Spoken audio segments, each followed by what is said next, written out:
നേതാവ് സി സദാനന്ദന്റെ കാൽ വെട്ടിയ കേസിൽ ശിക്ഷിക്കപ്പെട്ട 8 CPM പ്രവർത്തകർ 31 വർഷത്തിന് ശേഷം ജയിലിൽ. കോടതി പരിസരത്തും ജയിലിനു മുന്നിലും മുദ്രാവാക്യങ്ങളുമായി എത്തിയ CPM പ്രവർത്തകർ പ്രതികൾക്ക് യാത്രയയപ്പ് നൽകി.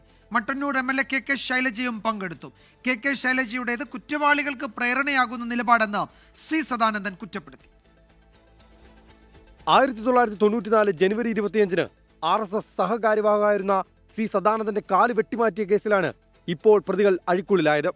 അപ്പീൽ സുപ്രീം കോടതി ഫയൽ സ്വീകരിക്കാതെ വന്നതോടെ പ്രതികൾക്ക് ഹൈക്കോടതി നോട്ടീസ് നൽകി. ഇന്ന് രാവിലെ തലശ്ശേരി വിചാരണ കോടതിയിൽ കീഴടങ്ങൽ. പ്രതികൾക്ക് CPM പ്രവർത്തകർ മട്ടന്നൂരിൽ യാത്രയയപ്പ് നൽകി. പരിപാടിയിൽ KK ശൈലജ MLAയും പങ്കെടുത്തു. കോടതി നടപടിക്രമങ്ങൾ പൂർത്തിയാക്കി പ്രതികളെ സെൻട്രൽ ജയിലിലേക്ക് കൊണ്ടുപോകുമ്പോൾ CPM പ്രവർത്തകർ കോടതിക്ക് പുറത്ത് മുദ്രാവാക്യങ്ങളുമായി എത്തി.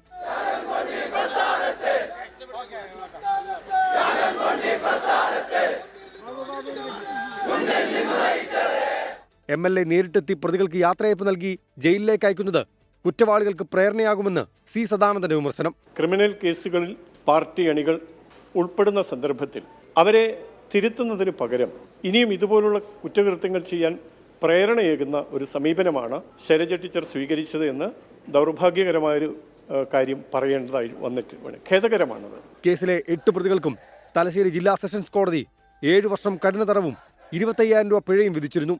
ഇതിനെതിരെ പ്രതികൾ ഹൈക്കോടതിയെ സമീപിച്ചെങ്കിലും വിചാരണ കോടതി വിധി ഹൈക്കോടതി ശരിവെക്കുകയായിരുന്നു. പിന്നീട് അപ്പീലുമായി സുപ്രീം കോടതിയെ സമീപിക്കുകയായിരുന്നു.